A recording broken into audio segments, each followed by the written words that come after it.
శ్రీమద్ వాల్మీకి రామాయణం యుద్ధకాండం 130వ సర్గమునందు సీతారామ లక్ష్మణాదులతో పుష్పక విమానము నందిగ్రామమునకు చేరుట, భరతుడు పురప్రముఖులు ఆ ప్రభువునకు స్వాగతం పలుకుట, భరతుడు శ్రీరాముని చరణములకు పాదుకులను తొడుగుట, శ్రీరాముడు భరతుని తన హక్కును చేర్చుకుని లోకమర్యాదలను నడుపుట గురించి వివరింపబడినది.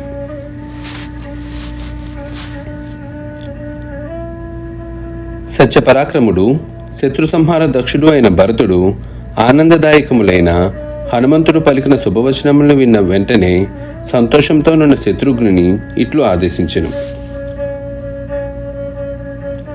తమ్ముడా శత్రుఘ్న, సదాచార సంపన్నులైన వారు కులదేవతలను, నగరంలోని దైవ మందిరములను, మార్గము కూడలలో గల మండపములను పరిమళ భరితములైన పూలమాలలతో అలంకరించి వీణ వేణు మృదంగ వాద్యధ్వనులతో పూజింతురుగాక.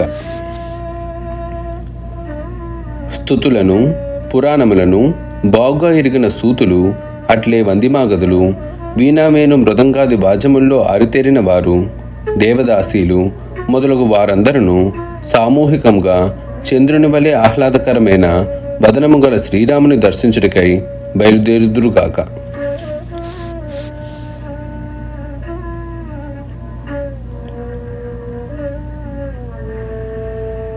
భరతుని ఆదేశంను అందుకున్న వెంటనే హరిసూదనుడు మహావీరుడు అయిన శత్రుఘ్నుడు వేల కొలది స్వచ్ఛంద సేవకులను ఇట్లా ఆజ్ఞాపించెను. పౌరులారా, నందిగ్రామము నుండి అయోధ్య వరకు గల మార్గముల యందలి మిట్టపల్లములను సరిచేయుడు. అన్ని ప్రదేశములను శుభ్రపరచుడు. ఇతర జనులు నేలయందు అంతటను మంచువలే చల్లని జలములతో తడుపుదురు కాక. అంతటను పుష్పములను పేలాలను చల్లుదురుగాక. సూర్యోదయం లోపల ఈ మహానగరమునందరి రాజవీధులు అన్నీను ధ్వజపతాకములతో శోభిల్లుగాక. సకల భవనములను పూలతోరణములతో చక్కగా అలంకరింపదురుగాక. విశాలములైన సమస్త రాజవీధులను చిత్ర విచిత్రములైన రంగుల ముగ్గులతో అలంకరించి వాటిపై విడి పువ్వులను చల్లుదురుగాక. అనంతరము రాజమాతలు, అమాత్యులు, అంతఃపుర రక్షకులు, సైనికులు, పురస్త్రీలు, బ్రాహ్మణులు, రాజకుమారులు, వివిధ వర్గములకు చెందిన పురప్రముఖులు, దృష్టి, జయంతుడు, విజయుడు, సిద్ధార్థుడు, అర్ధసాధకుడు, అశోకుడు, మంత్రపాలుడు, సుమంత్రుడు అను అష్టమంత్రులు బంగారు ఆభరణంతో అలంకరింపబడిన వేల కొలది మొదటి ఏనుగులు వెంట వచ్చుచుండగా బయలుదేరిరి.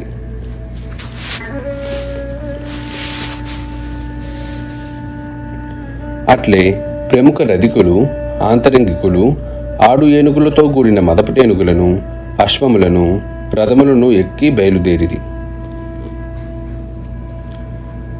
వారికి పిమ్మట ధ్వజపతాకములతో అలంకృతములైన వేల కొలది అశ్వముల తోడను, బల్లెములు, కత్తులు, ఈటెలు మునుగు ఆయుధములను చేబూనిన అసంఖ్యాక పదాతి దళముల తోడను, ముఖ్యులకు పురప్రముఖుల తోడను గూడిన వారై వీరులు శ్రీరాముని ఆహ్వానించుటకై ఎదురేగిరి.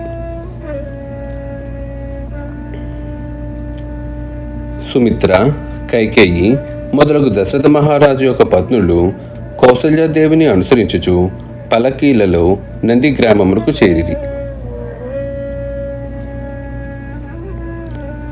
ఇంత ఏలా అయోధ్యాపుర వాసులెల్లరూ వారి వెంట నందిగ్రామమునకు చేరిరి.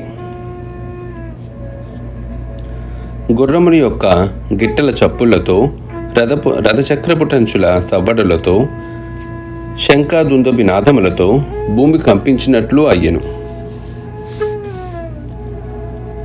ధర్మాత్ముడైన భరతుడు ప్రముఖులైన ద్విజుల తోడను, వివిధ వృత్తుల వారి తోడను, వణిక్ ప్రముఖుల తోడను పరివృత్తుడాయెను. పూలమాలలను మధుర పదార్థములను చేబూనిన వశిష్ఠాదులు ఆయన వెంట ఉండిరి. శంఖారావములు డంకానాదములు మారుమ్రోగుచుండెను. మంది మాగుతుల ప్రశంసలు కొనసాగుచుండెను.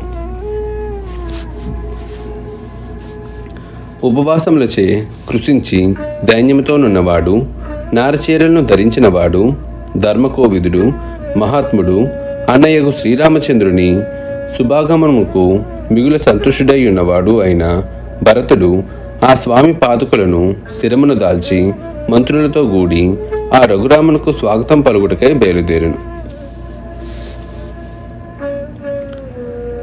స్వచ్ఛమైన మాలలతో శోభిల్లుచున్న శ్వేతఛత్రమును దాల్చి రాజమర్యాదలకు అర్హమైన బంగారు ఆభరణములతో అలంకృతమైన వింజామరులను పట్టుకొని కొందరు ఆ పాదుకల వెంట సాగుచుండిరి.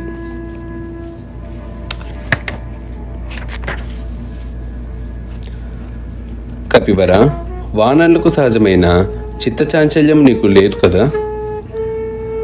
ఏలనన పరంతపుడు, పూజ్యుడు, కకుస్థ వంశజుడు అయిన శ్రీరామచంద్ర ప్రభు యొక్క దర్శనము నాకు ఇంతవరకునూ కలగలేదు. అంతేకాదు, కామరూపులైన వానరుల జాడయూ కనిపించుటలేదు.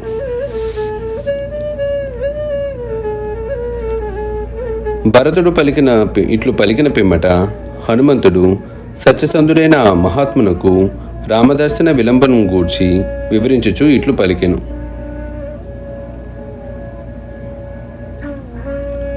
భరద్వాజ మహర్షి అనుగ్రహం వలన మార్గమునందున్న వృక్షములన్నీను సర్వకాలముల యందును పుష్పములతో కలకలలాడుచున్నవి.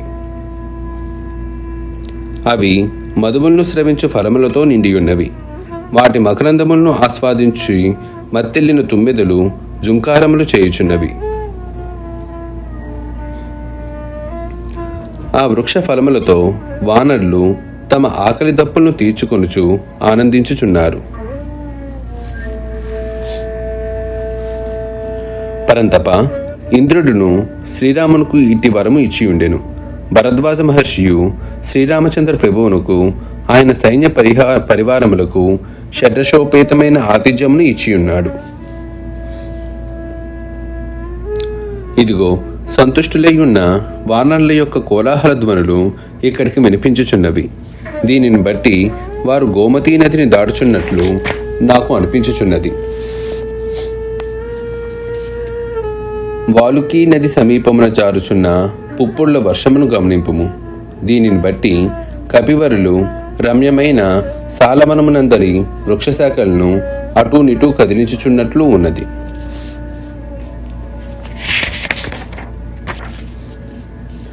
మహాత్మా, ఇదిగో ఇటువైపు చూడుము. అల్లంత దూరమున దివ్యమైన పుష్పక విమానము కనబడుచున్నది. అది స్వచ్ఛమైన చంద్రకాంతులతో శోభిల్లుచున్నది. దానిని బ్రహ్మదేవుని సంకల్పానుసారము విశ్వకర్మ నిర్మించెను. మహాత్ముడైన శ్రీరామచంద్ర ప్రభువు లోకకంటకుడైన రావణుని, అతని బంధువుల్ని రణరంగమున హతమార్చిన పిమ్మట విభీషణుడు దానిని ఆ స్వామికి అర్పించెను. ఉదయభానుని వలె తేజరిల్లుచున్న ఆ దివ్య విమానము ఇప్పుడు శ్రీరాముని తీసుకుని వచ్చుచున్నది. మనోవేగము గల ఈ పుష్పక విమానమును పూర్వం బ్రహ్మదేవుడు కుబేరునికి ఇచ్చియుండెను. దీనిని అధిరోహించి మహావీరులైన రామలక్ష్మణులు వైదేహీ సహితులై వచ్చుచున్నారు. మహాబలశాలియగు సుగ్రీవుడును రాక్షసరాజైన విభీషణుడును ఇందే ఉన్నారు.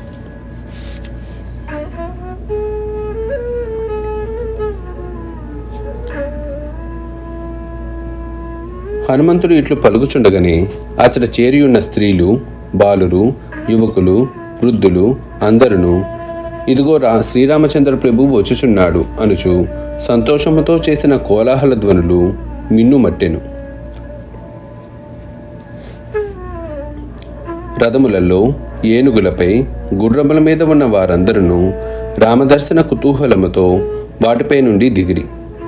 పిమ్మట వారు విమానం నందున్న శ్రీరాముని దర్శించి ఆకాశమున నిండు పున్నమి నాటి చంద్రుని చూచినంతగా సంతోషంతో పొంగిపోయిరి.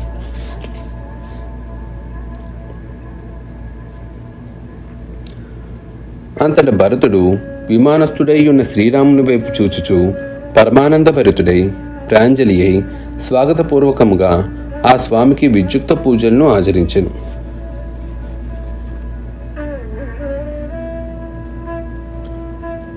బ్రహ్మదేవుని సంకల్పానుసారము విశ్వకర్మ నిర్మించిన ఆ విమానం నందు ఆసీనుడై ఉన్న విశాలములైన నేత్రములు గల ఆ శ్రీరాముడు వజ్రప్రాణి అయిన దేవేంద్రుని వలె విరాజిల్లుచుండెను.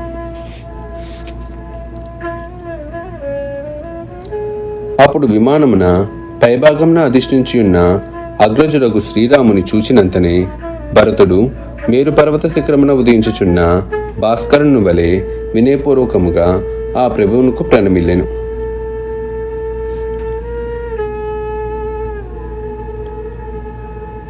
అనంతరము శ్రీరాముని ఆజ్ఞ మేరకు హంసాకృతితో ఒప్పుచు వేగముగా సాగిపోగల సర్వశ్రేష్టమైన ఆ విమానము భూమి మీదకు దిగెను. పిమ్మట శ్రీరాముడు సత్యపరాక్రముడైన భరతునకు చేయూతనిచ్చి అతన్ని విమానం మీదకు చేర్చుకొనెను. వెంటనే భరతుడు ఆనందభరితుడై మరలా ఆ స్వామికి సాష్టాంగముగా ప్రణమిల్లెను.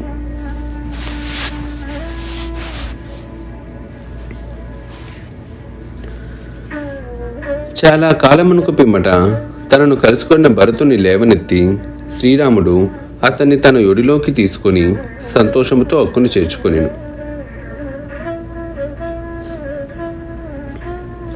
అనంతరము భరతుడు తనకు ప్రణమిల్లిన లక్ష్మణుని ఆలింగనం చేసుకొనెను. పిదపాతడు తనకు వదినయు పూజ్యురాలను అయిన సీతాదేవికి ప్రవర చెప్పుకొనుచు భక్తితో నమస్కరించెను. తదుపరి భరతుడు సుగ్రీవుని, జాంబవంతుని, అంగదుని, మైందుని, వివిధుని, నీలుని, ఋషభుని, సుషేనుని, నలుని, గవాక్షుని, గంధమాదనుని, శరభుని, పనసుని కౌగులించుకొనెను. కామరూపులైన ఆ వానర ప్రముఖులు మనుష్య రూపమును దాల్చి భరతునితో కుశల ప్రశ్నలు గావించి ఎంతయో సంతుష్టులైరి.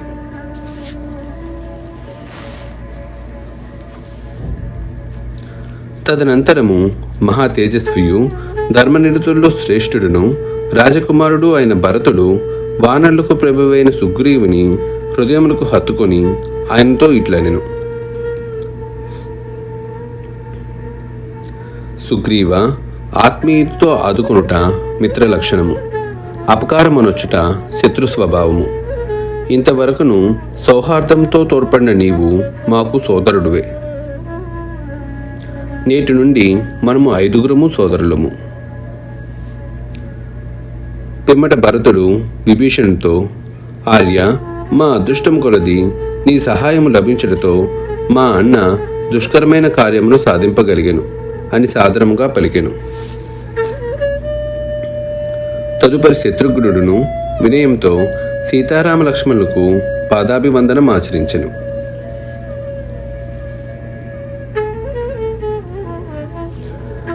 పిమ్మట పుత్రుని ఎడబాటునకు విషణ్ణురాలై శోకముతో కృషించియున్న కౌసల్యామాతకు శ్రీరాముడు సాష్టాంగముగా పాదాభివందనం ఆచరించెను. పిదప ఆ ప్రభువు భక్తిపూర్వకముగా సాంత్వన వచనములతో ఆ తల్లిని సంతోషపరిచెను. పూజ్యురాండ్రైన తల్లి సుమిత్రకు, కైకేయీ దేవికి, ఇతర రాజమాతలకును ప్రణమిల్లెను. తదుపరి కులపురోహితుడుగు వశిష్ఠుని సమీపించి ఆ మహర్షికి అభివాదనమునొచ్చెను.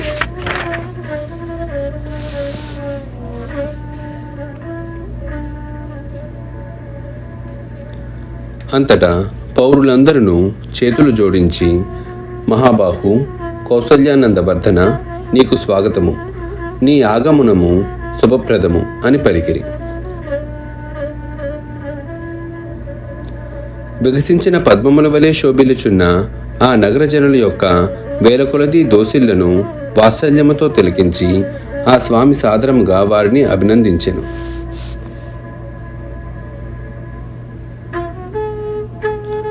పిమ్మట ధర్మజుడైన భరతుడు శ్రీరాముని పాదుకలను తీసుకుని వాటిని ఆ ప్రభువు పాదములకు స్వయంగా తొడిగి కృతాంజలి అయి ఇట్లనెను. మహారాజా, మీరు న్యాసముగా నాకు ఇచ్చిన రాజ్యమును మరలా నీకు సమర్పించుచున్నాను. వనవాస దీక్షను ముగించుకుని అయోధ్యకు మరలి వచ్చిన మిమ్ము చూచుటతో నా మనోరథము నెరవేరినది, నా జన్మ కృతార్థమైనది. పూజ్యులైన మీరు అప్పగించిన కోశాగారము, ధాన్యాగారము, సైన్యము మీ అనుగ్రహమున 10 రెట్లైనవి. ప్రజలు సుఖశాంతులతో వర్ధిల్లుచున్నారు. తిలకింపుడు.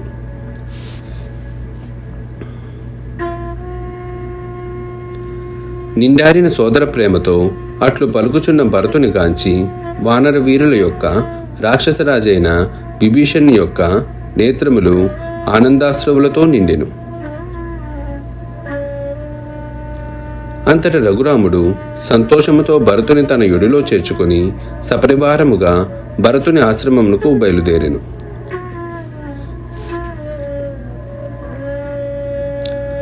శ్రీరాముడు ఆత్మీయులతో నందిగ్రామమునకు చేరి విమానం నుండి భూమి మీదకి దిగెను.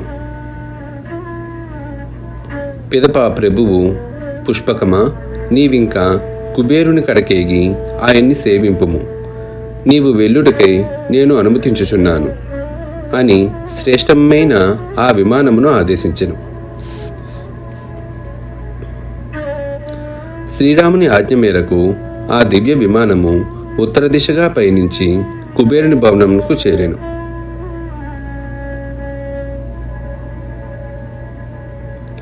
దేవేంద్రుడు బృహస్పతికి వలె శ్రీరాముడు తనతో సమానమైన వశిష్ఠునికి పాదాభివందనం ఆచరించి ఆ మహర్షిని ఆసీనుని గావించెను. తదుపరి ఆ ప్రభువు ఆ మునితో కూడి మరి ఒక ఆసనంపై కూర్చుండెను.